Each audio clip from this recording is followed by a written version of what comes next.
नमस्कार दोस्तों, मैं कुमार गौरव गैंडीमिड क्लास में आपका स्वागत करता हूं। कल तक हम लोग भारत की स्थिति और विस्तार तक पढ़ लिए थे। चलिए आज हम इसी श्रृंखला को आगे बढ़ाते हुए भारत की सीमा के बारे में बात करते हैं। ठीक है, तो अपना हेडिंग रहेगा भारत का जो स्थलीय और तटीय सीमा है उसके बारे में हम लोग डिस्कशन करेंगे। चलिए,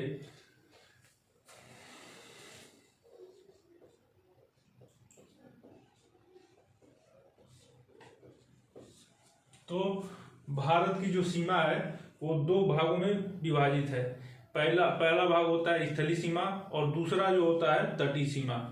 और तटीय सीमा को भी भारत की जो मुख्य भूमि की जो तटीय सीमा है और यहाँ पर जो द्वीप है अंडमान और निकोबार के, ये तटीय सीमा, इनकी तटीय सीमा दोनों को जोड़ने पर भारत की कुल तटीय सीमा प्राप्त होती है। चलिए ठीक है, मैं हेडिंग डाल देता हूं।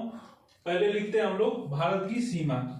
तो भारत की सीमा में दो भाग होते हैं। पहला स्थलीय सीमा,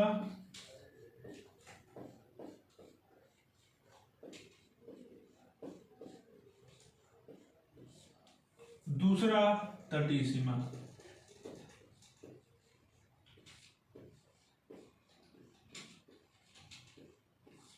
तटीय सीमा में पहला होता है भारत की मुख्य भूमि की तटीय सीमा। भारत की मुख्य भूमि की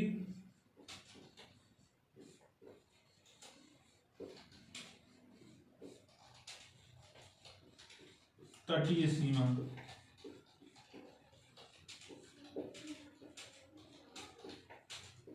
और दूसरा होता है द्वीपीय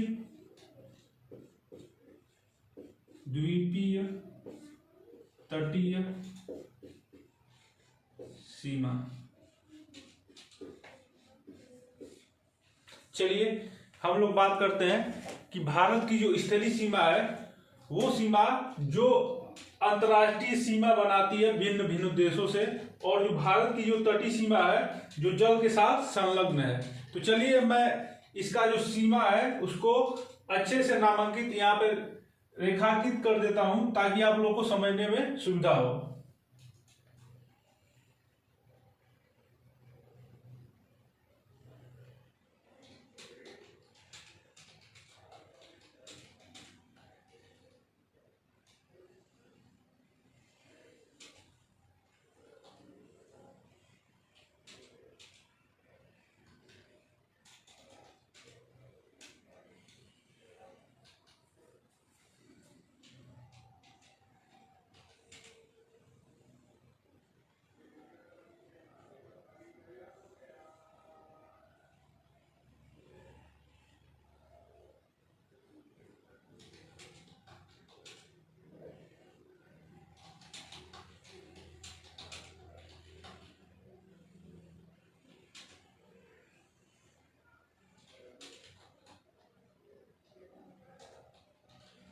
देखिए दोस्त, यहां से लेकर और पश्चिम बंगाल तक भारत की कुल स्थलीय सीमा निर्देशित होती है, और गुजरात से और पश्चिम बंगाल तक भारत की तटीय सीमा लगती है। ठीक है गाइस, तो चलिए हम लोग बात करते हैं कि भारत की स्थलीय सीमा की लंबाई कितनी है जो कि गुजरात से पश्चिम बंगाल तक लगती है।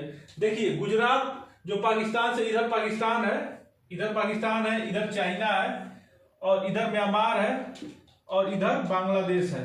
ठीक है, तो हम लोग को ये सीखना है कि जो भारत की स्थलीय सीमा है जो गुजरात से पश्चिम बंगाल तक खत्म होती है, तो इसकी कुल लंबाई, भारत की स्थलीय सीमा की कुल लंबाई कितनी है। तो भारत की जो स्थलीय सीमा है इसकी कुल लंबाई 15,200 किलोमीटर है।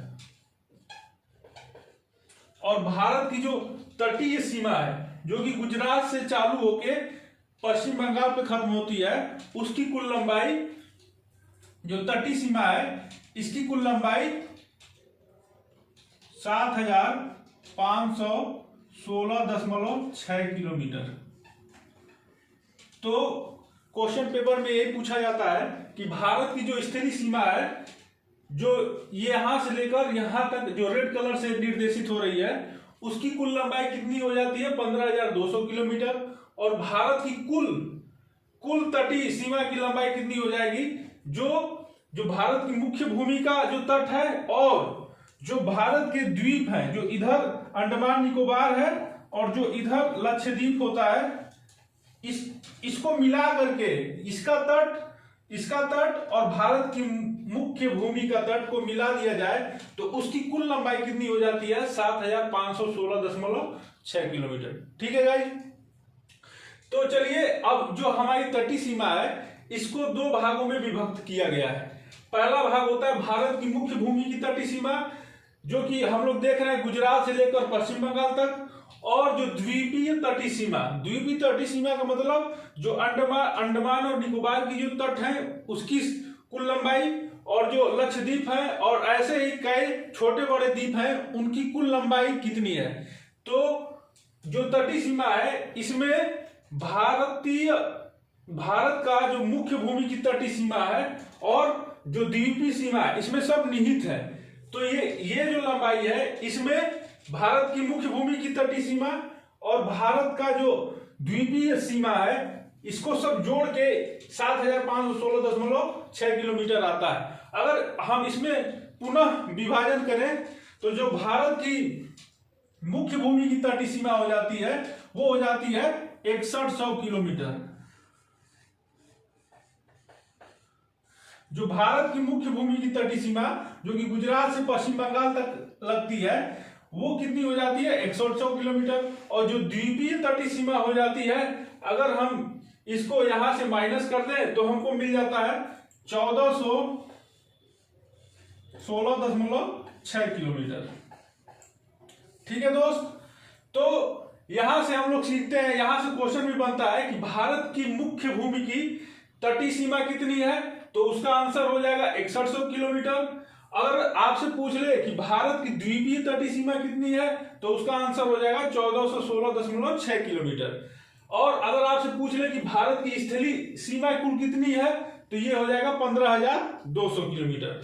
इतना तक आप लोग ने समझ चुके होंगे। तो चलिए आगे बढ़ते हैं और बात करते हैं भारत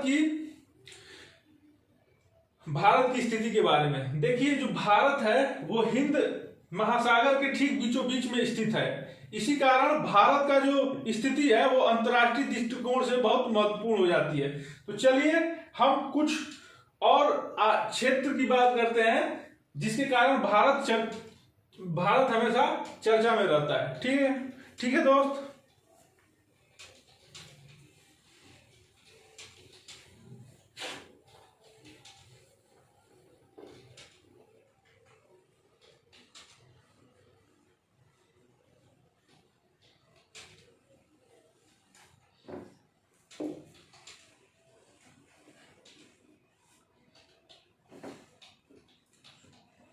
देखिए ये जो भारत है इसका पहले सबसे पहली बात यह है कि जो भारत है, जो भारत की जो तटीय सीमा है इसकी जो आधार रेखा है, जो भारत की तटीय सीमा है इसकी जो आधार रेखा है इससे 12 किलोमीटर दूर, अगर हम एक आधार रेखा से एक लाइन खींचे जो कि इससे 12 किलोमीटर दूर अवस्थित है तो वो एक क्षेत्र को प्रदर्शित करती है। ठीक है,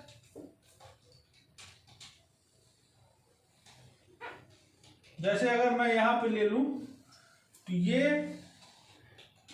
ये जो दूरी है ये 12 किलोमीटर नहीं 12 समुद्री मील, 12 समुद्री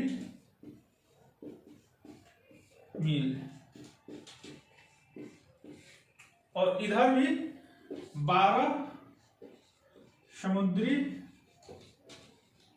मील। तो जो भारत की तटीय सीमा की जो आधार रेखा है ये जो आप लोग देख रहे हैं, यहां से जो 12 समुद्री मील की जो दूरी होती है इसको प्रादेशिक सीमा कहते हैं। क्या कहते हैं इसको कहते हैं प्रादेशिक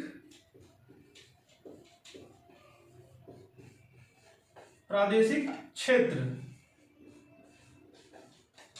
और ये जो क्षेत्र होता है, जो भारत की तटीय सीमा की जो आधार रेखा है, जो भारत तट है उसकी आधार रेखा से जो 12 समुद्री मील की जो दूरी है, ये जो क्षेत्र है, इसमें भारत का पूर्ण अधिकार होता है। ये जो क्षेत्र है इसमें भारत का पूर्ण अधिकार होता है और इसमें भारत कुछ भी जो भी कार्य करना चाहे कर सकता है। ठीक है गाइस। और इसकी जो भारत की जो तटीय सीमा की जो आधार रेखा है, अगर इससे हम लोग 24 मील यानी इसको मैं रब कर देता हूं, ये कितना था, ये 12 मील था, 12 समुद्री मील। अगर यहां से हम 24 मील पर एक आधार रेखा खींचे और इधर भी हम लोग खींचे 24 मील, तो ये जो भारत की समुद्री सीमा, भारत का जो तट है उससे 24 समुद्री मील की दूरी पर अगर एक हम लोग सीमा खींचे तो इसके जो बीच का क्षेत्र होता है, ये वाला क्षेत्र, इसको कहते हैं संलग्न क्षेत्र।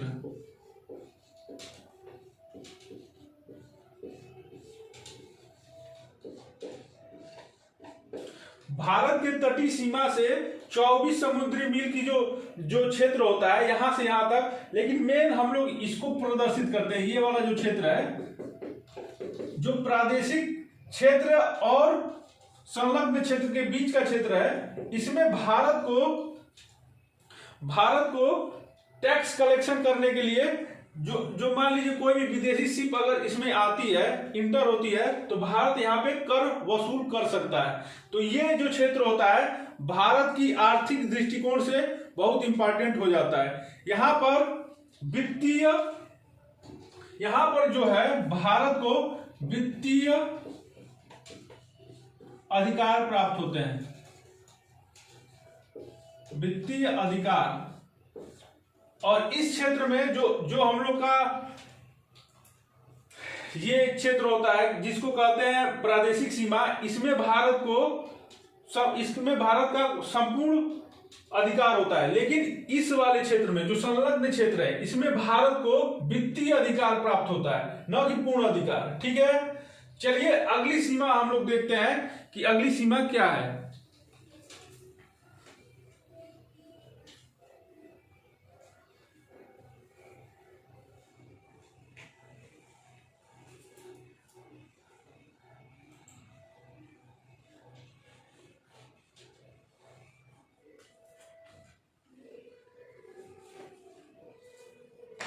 अगर हम लोग बात करें कि जो भारत की तटीय रेखा की जो तटीय सीमा की जो आधार रेखा है उससे 200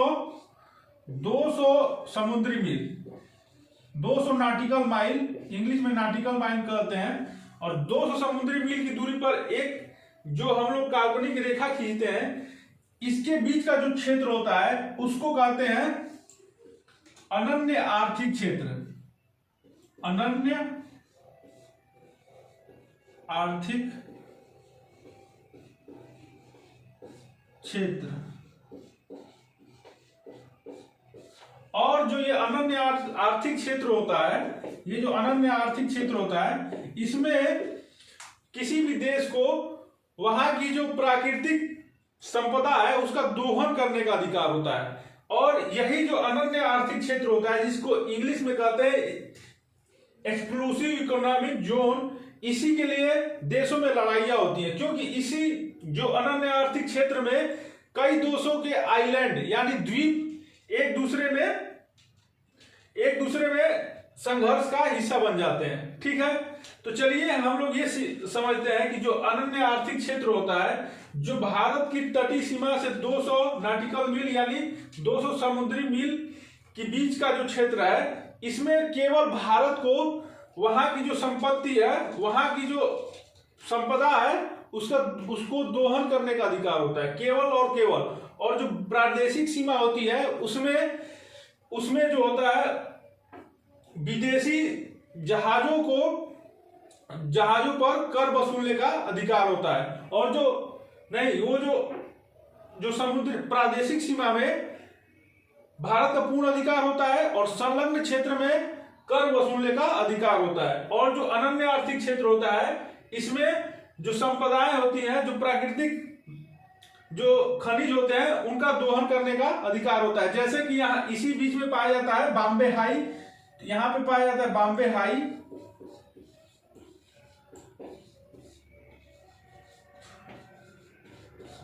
और बॉम्बे हाई भारत के अनन्य आर्थिक क्षेत्र के अंतर्गत आता है और इसी के कारण भारत बॉम्बे हाई में पेट्रोलियम का निष्कासन करता है, पेट्रोलियम की प्राप्ति करता है। ठीक है, तो चलिए हम लोग अगले टॉपिक की ओर मूव करते हैं और देखते हैं अगला टॉपिक क्या है।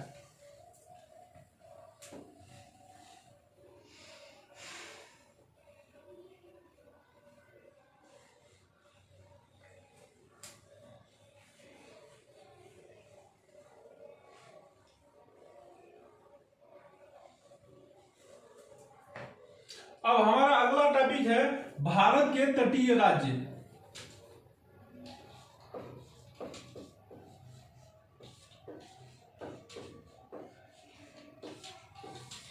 अब हम लोग बात करते हैं भारत के तटीय राज्यों के बारे में कि भारत के कुल कितने तटीय राज्य हैं। तो हम लोग स्टार्ट करते हैं गुजरात से, दूसरे नंबर पर महाराष्ट्र, तीसरे नंबर पे गोवा, चौथे नंबर पे कर्नाटक, पांचवें नंबर पर ये डाउन में आप लोग देख रहे हैं केरला, छठवें नंबर पे तमिलनाडु, सातवें नंबर पे आंध्र प्रदेश, आठवें नंबर पे उड़ीसा और 9वें नंबर पे पश्चिम बंगाल। तो भारत के कुल तटीय राज्यों की संख्या कितनी हो गई? 9, जिसमें से 5 तटीय राज्य पश्चिमी सीमा की ओर है, पश्चिमी तट की ओर है, और 4 तटीय राज्य पूर्वी तट की ओर है, जिसमें से 5 जो राज्य है, पहला राज्य हो जाता है गुजरात, दूसरा राज्य हो जाता है महाराष्ट्र,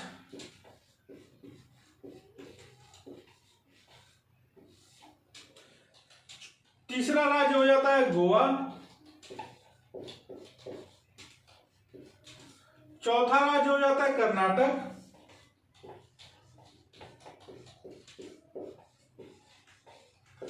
पांचवा राज्य हो जाता है तमिलनाडु,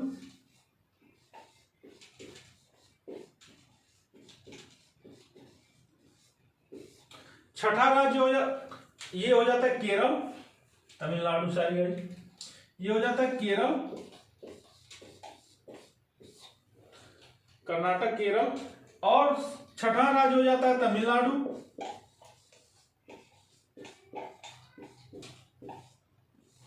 सातवां राज्य हो जाता है आंध्र प्रदेश, आठवां राज्य हो जाता है उड़ीसा,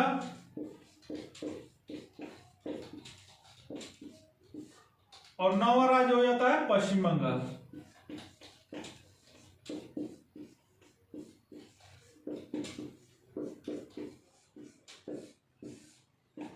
चलिए, तो हम लोग अब तक ये सीख चुके हैं कि भारत के कुल कितने तटीय राज्य हैं?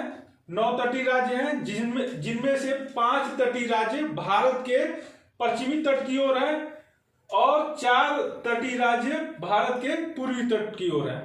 तो अब यहां से हम लोग को पूछा जाता है कि भारत का ऐसा कौन सा राज्य है जिसकी तटीय सीमा सर्वाधिक है। तो क्वेश्चन एक होता है कि सर्वाधिक तटीय सीमा वाला राज्य, सर्वाधिक तटीय सीमा किस राज्य की है, और एक क्वेश्चन होता है न्यूनतम तटीय सीमा।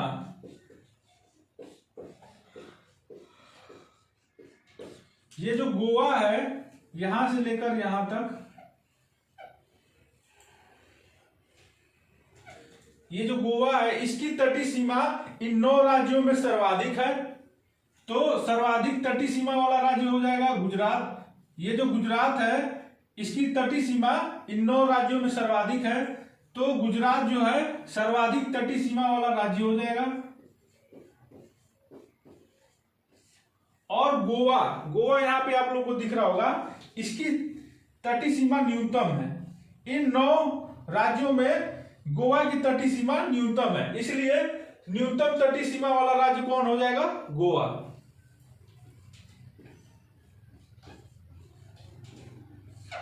चलिए, यहां से तो क्वेश्चन आजकल कम आते हैं, लेकिन जो इसके तटों के प्रकार हैं, इनको जो इनका तटों का जो विभाजन किया गया है, यहां से बहुत सारे क्वेश्चन पूछे जाते हैं। तो चलिए हम लोग सीधे चलते हैं, तटों का जो विभाजन किया गया है उसके बारे में देखते हैं।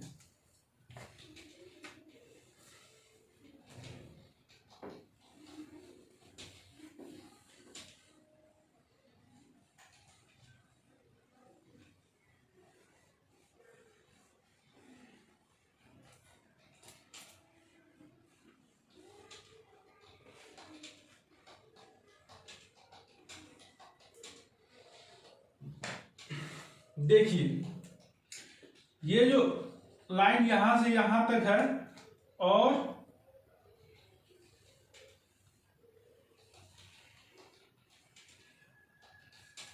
यहां से लेकर यहां तक, इसको कहते हैं काकरा पार तट। क्या कहते हैं? काकरा पार तट। और इस तट की लंबाई सर्वाधिक है, तो भारत का सर्वाधिक लंबाई वाला तट कौन सा हो जाएगा? काकरा पार तट। तो यहां पे लिख लीजिएगा आप लोग कि सर्वाधिक लंबाई वाला तट, सर्वाधिक लंबाई वाला तट कौन सा हो जाएगा? काकरा पार तट। और ये कहां से कहां तक है? ये गाइस, ये शुरू होता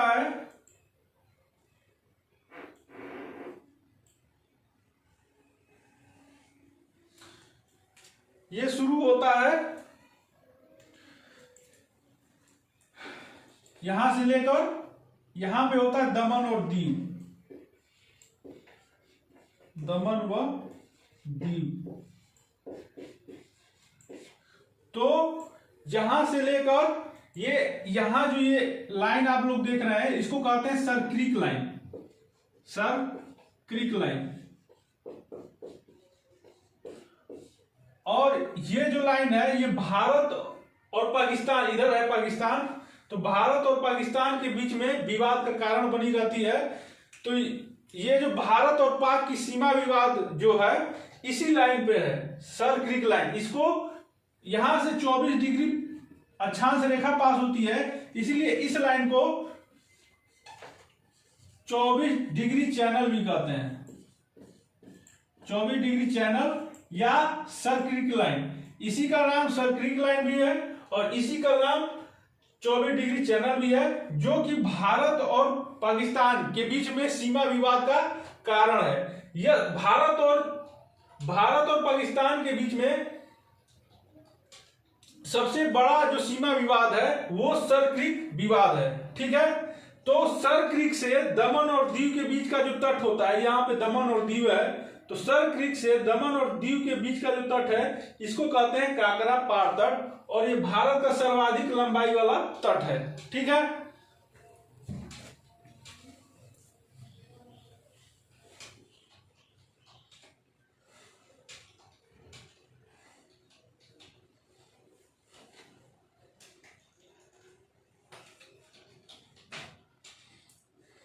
दूसरा हो जाता है ये दमन और दीव से लेकर गोवा तक। ये जो तट आपको दिख रहा है, दमन और दीव से गोवा का, यहां से लेकर यहां तक, इसको कहते हैं कोंकण तट, कोंकण तट। और इसी तट में, इसी का दूसरा नाम है महाराष्ट्र का तट, महाराष्ट्र का तट। और इसी कोंकण तट में भारत का सबसे नया बंदरगाह खुला है, जिसका नाम है जवाहरलाल नेहरू बंदरगाह, जवाहरलाल नेहरू बंदरगाह। तो यहाँ पे ये जो कोंकण तट है दमन और दीव से गोवा के बीच में, यहाँ पे खुला है भारत का सबसे नवीनतम बंदरगाह जिसका नाम है जवाहरलाल नेहरू बंदरगाह। और इसी तट पर मुंबई बंदरगाह भी अवस्थित है। और भारत का जो सर्वाधिक व्यापार होता है इसी तट से होता है। ठीक है, तो चलिए हम लोग अगले तट की ओर बढ़ते हैं और देखते हैं अपना अगला तट कौन सा है।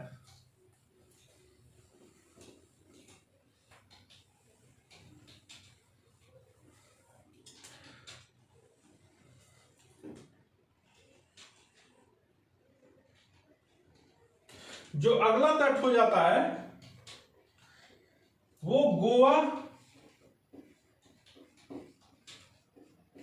गोवा से लेकर मंगलौर।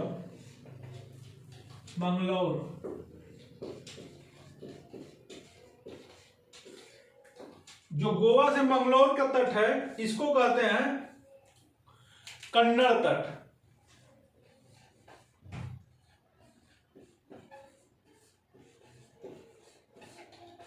और इस तट की सबसे बड़ी विशेषता यह है कि जो भारत का जो अयस्क का उत्पादन करता है, तो भारत जो लौह अयस्क उत्पादन करता है सर्वाधिक उत्पादन उसका कर्नाटक राज्य में होता है कुद्रेमुख। और कुद्रेमुख की खानों से जो लौह अयस्क का उत्पादन होता है वो लौह अयस्क यहां पे एक बंदरगाह है जिसका नाम है न्यू मंगलौर।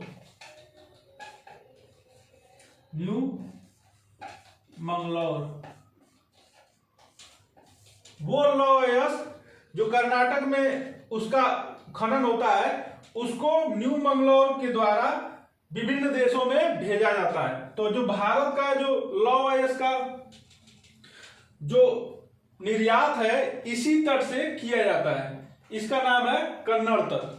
और इस तट की एक और विशेषता है,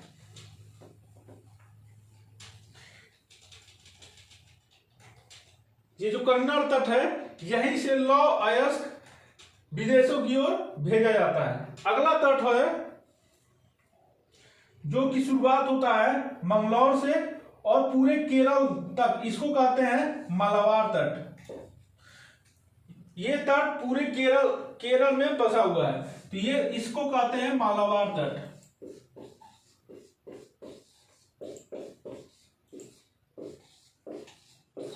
और ये मालाबार तट की सबसे बड़ी विशेषता यह है कि ये आणविक खनिज की दृष्टिकोण से सबसे महत्वपूर्ण हो जाता है। आणविक खनिज में क्या मिलता है हमको? थोरियम।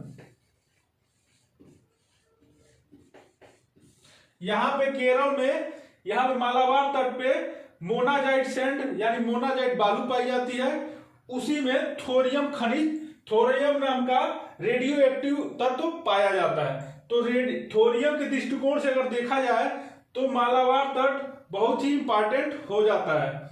और मालाबार तट की एक और विशेषता है कि जो दक्षिणी पश्चिमी मानसून है, जो अरब सागर से उठता है, तो दक्षिणी पश्चिमी मानसून के द्वारा सर्वाधिक बारिश, सबसे पहले बारिश कहां पे होती है? मालाबार तट पे।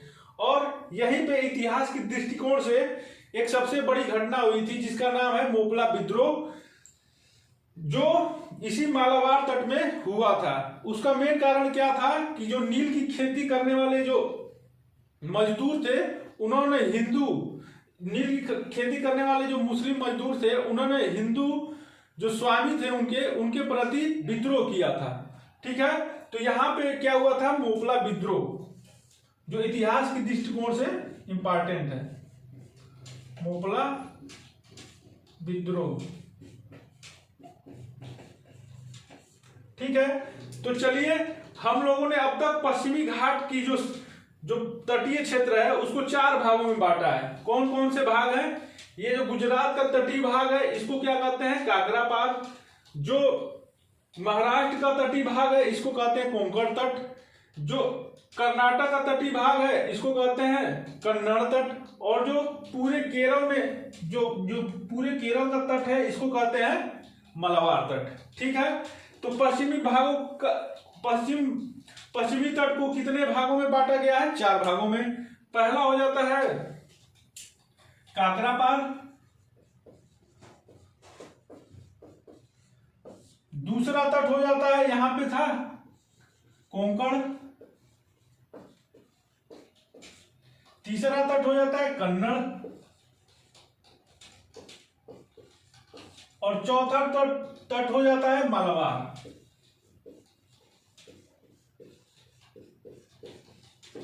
तो ये हो गया पश्चिमी तट।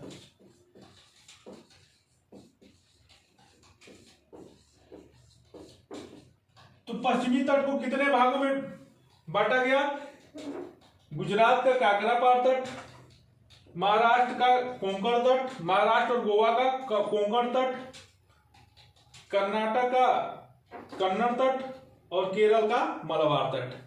ठीक है, तो चलिए हम लोग पूर्वी घाट की ओर बढ़ते हैं और देखते हैं कि पूर्वी घाट का जो बंटवारा किया गया है वो किन नामों से किया गया है। देखिए, जो पूर्वी घाट है इसमें कन्याकुमारी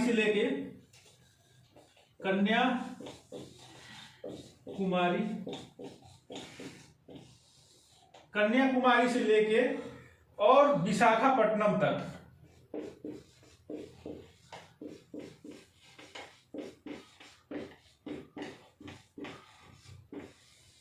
ये जो कन्याकुमारी से और विशाखापट्टनम का तट है इसको कहते हैं कारोमंडल तट। कारोमंडल तट।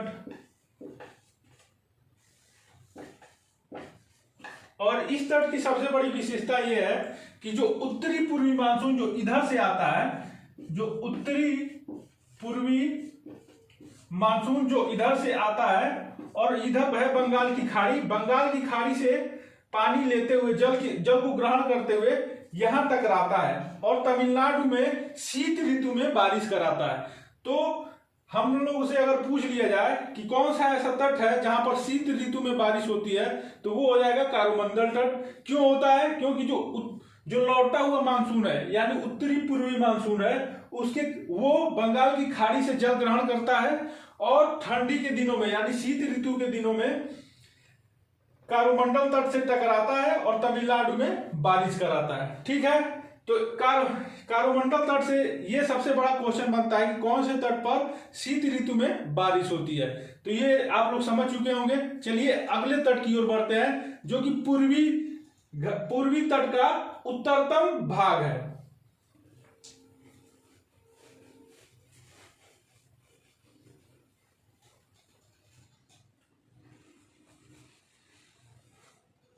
देखिए, यह है विशाखापट्टनम और विशाखापट्टनम से ये महानदी का जो क्षेत्र है, महानदी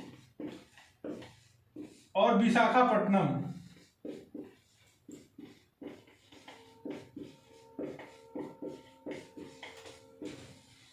ये जो क्षेत्र है इसको कहते हैं उत्तरी सरकार तट।